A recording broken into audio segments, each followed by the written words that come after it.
আজকের এই দারুণ বিশ্লেষণে সবাইকে স্বাগত। আজকে আমরা টমেটোর এক অসাধারণ, রঙিন আর সুস্বাদু জগৎ নিয়ে কথা বলবো। প্রতিদিনের পরিচিত এই সবজি বা ফলটির পেছনের ঐতিহাসিক গল্প থেকে শুরু করে এর চমৎকার সব জাত এবং বৈচিত্র্য সব কিছুই জানবো আমরা আজকের এই আয়োজনে। চলুন শুরু করা যাক। শুরুতেই একটা দারুণ ইন্টারেস্টিং প্রশ্ন দিয়ে শুরু করা যাক। আচ্ছা, টমেটো কি আসলে ফল নাকি সবজি? কি মনে হয়? এই বিতর্ক কিন্তু বহু পুরনো, আর এর উত্তর খুঁজতে গিয়ে উদ্ভিদ বিজ্ঞান থেকে শুরু করে ব্যাপারটা একেবারে আইনি আদালত পর্যন্ত গড়িয়েছিল। বিজ্ঞানের ভাষায় বলতে গেলে টমেটো আক্ষরিক অর্থেই একটা ফল, আরও স্পেসিফিক্যালি বললে একটা বেরি, কারণ এটা ফুলের ডিম্বাশয় থেকে জন্ম নেয় আর এর ভেতরে বীজ থাকে। কিন্তু রান্নাবান্নার দুনিয়ায় সেখানে এটা পুরোপুরি সবজি। অবাক করা ব্যাপার হলো 1893 সালে আমেরিকার সুপ্রিম কোর্ট পর্যন্ত এই তর্কে জড়িয়ে পড়েছিল। নিক্স বনাম হেডেন নামের সেই বিখ্যাত মামলায় আদালত রায় দিয়েছিল যে যেহেতু টমেটো ডেজার্ট হিসেবে নয় বরং মূল খাবারের সাথে পরিবেশন করা হয়, তাই ট্যাক্স বা শুল্কের হিসাবের জন্য এটা সবজি হিসেবেই গণ্য হবে। তো চলুন এক নজরে দেখে নিই আজকের আয়োজনে আমরা কি কি বিষয় নিয়ে ছাপিয়ে পড়তে যাচ্ছি। টমেটোর ঐতিহাসিক পরিচয়ের পাশাপাশি আমরা মূলত 4টি একদম ইউনিক জাতের টমেটো নিয়ে জানব: চেরোকি পার্পল, সানগোল্ড, সানরাইজ বাম্বলবি এবং গ্রিন জায়ান্ট। আর সব শেষে থাকবে এর দারুণ কিছু পুষ্টিগুণের কথা। টমেটোর শিকড়ের সন্ধানে গেলে দেখা যায় এর আদি নিবাস মূলত দক্ষিণ আমেরিকার আন্দিজ পর্বতমালা অঞ্চলে। কিন্তু মজার একটা ব্যাপার কি জানেন? একসময় ইউরোপে টমেটোকে আক্ষরিক অর্থেই বিষাক্ত আপেল বা পয়জন অ্যাপল মনে করা হতো। এর পেছনে কারণটা ছিল তৎকালীন পিউটার বা সীসার তৈরি থালা বাসন।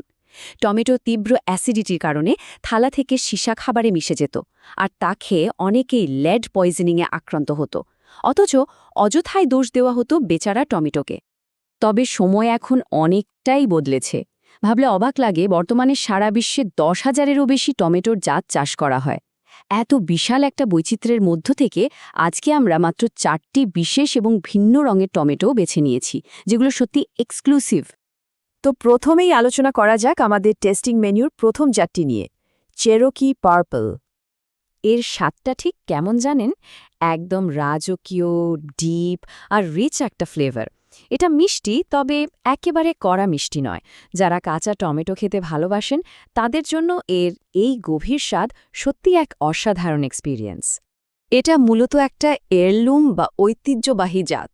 গাছে হয়তো সাধারণ হাইব্রিড টমেটো গাছের মতো থোকায় থোকায় ফলন হয় না, কিন্তু যে কয়টা ধরে সেগুলোর টেক্সচার এতই স্মুথ আর কোয়ালিটি এতই দারুণ যে স্যান্ডউইচের স্লাইস হিসেবে বা সতেজ খাওয়ার জন্য এর কোনো তুলনাই হয় না। এবার আসি আমাদের দ্বিতীয় দারুণ জাতটায়, সানগোল্ড। নাম শুনেই হয়তো বুঝতে পারছেন এটা মিষ্টি কমলা রঙের একটা চেরি টমেটো। সত্যি বলতে সাধারণ টমেটো হিসেবে এটা অবিশ্বাস্য রকমের মিষ্টি, একেবারে ক্যান্ডির মতো। এই অসাধারণ মিষ্টি স্বাদের কারণে বাচ্চাদের কাছে বা যারা সালাদে কাঁচা টমেটো খেতে একটু নাক সিটকান তাদের কাছেও এই সানগোল্ড দারুণ হিট। এই হাইব্রিড চেরি টমেটোটার গঠন বেশ মসৃণ, যদিও ভেতরে বীজ একটু বেশি থাকে এবং খোসাটা সহজেই ফেটে যেতে পারে। কিন্তু ভাই, এর স্বাদটা একদম আনম্যাচড। তবে হ্যাঁ, যেহেতু এটা একটা হাইব্রিড জাত, তাই ঠিক একই রকম মিষ্টি কমলা ফল পেতে হলে বাগানীদের কিন্তু প্রতি বছর নতুন করে এর বীজ কিনে রোপণ করতে হয়। 3 নম্বরে থাকছে অদ্ভুত সুন্দর সানরাইজ বাম্বলবি। এটা দেখতে যেমন সুন্দর, খেতেও তেমনই দারুণ।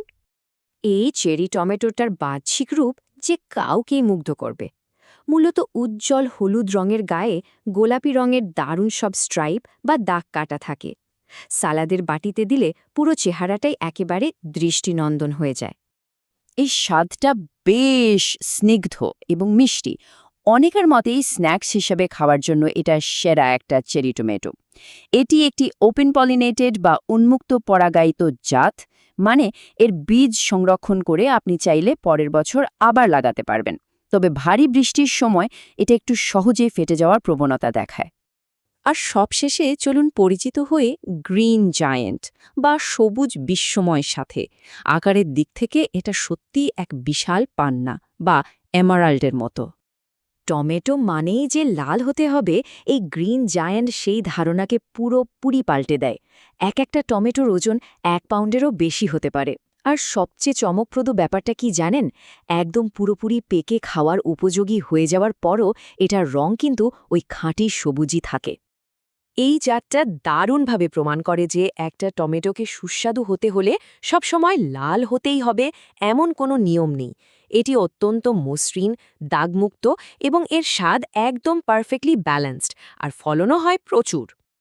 তো এক নজরে যদি আমরা এই 4টে জাতের দিকে তাকাই, চেরোকি পার্পলের সেই ডিপ ফ্লেভার, সানগোল্ডের ক্যান্ডির মতো মিষ্টি কমলার রূপ, সানরাইজ বাম্বলবির গোলাপি হলুদ স্ট্রাইপ, আর গ্রিন জায়েন্টের সেই অবাক করা সবুজ ব্যালেন্সড স্বাদ।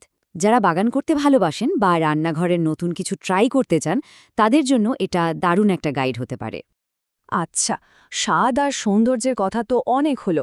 এবার চলুন আমাদের আলোচনার একেবারে শেষ পর্যায়ে এসে টমেটোর অসাধারণ পুষ্টিগুণ নিয়ে একটু কথা বলা যাক। সবচেয়ে দারুণ ব্যাপার হলো, এত সুস্বাদু হওয়ার পরও একটা মাঝারি সাইজের টমেটোতে ক্যালোরি থাকে মাত্র 22, অথচ আমাদের প্রতিদিনের ভিটামিন সি এর চাহিদার প্রায় 40% এটা পূরণ করে দেয়। এতে থাকা পটাশিয়াম হার্ট সুস্থ রাখে।